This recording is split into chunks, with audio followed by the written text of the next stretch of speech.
Being otherly comes kind of hard to me. I'm more inclined naturally to just kind of stay to myself, stay in my house, look down at the ground when I walk. I don't usually wave to my neighbors, stuff like that. But a couple years ago, we moved into this cul-de-sac, and there's 5 families, and there's 13 kids in this cul-de-sac.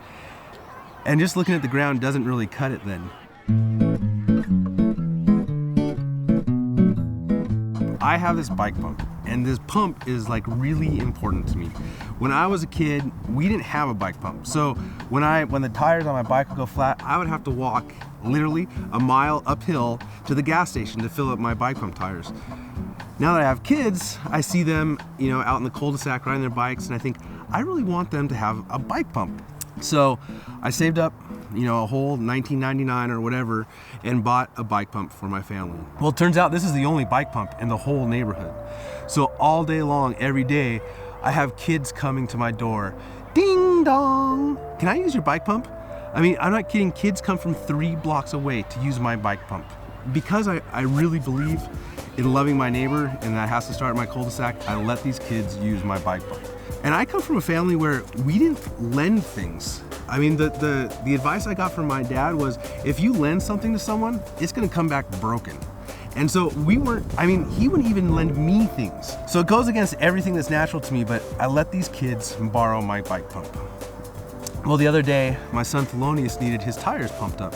So I went out to the garage and grabbed the bike pump, and I looked down at it, and lo and behold, the needle's all jacked up and shoved up inside, and it won't work. And I tell you, I got so mad. I thought, those kids can get their own bike pump. Like, because of my being nice to them, now my kid can't ride his bike. So I was pretty upset.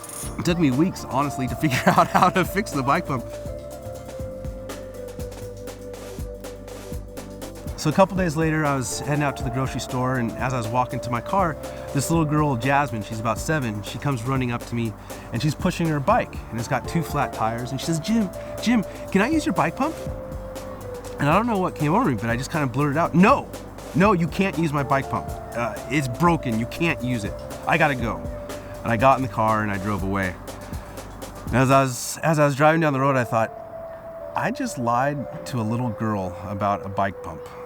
So when I got home, I went and got the bike pump, and I went and I found Jasmine. I said, Jasmine, I lied to you about the bike pump. I'm sorry, will you forgive me? And she looked up at me with this funny little face and she said, sure. Can I borrow your bike pump? I've had to decide that my neighbors are more important than my bike pump. And even if they do break it, and even if my kids can't blow up the tires on their bike, it's more important that I share it with them than hoard it to myself.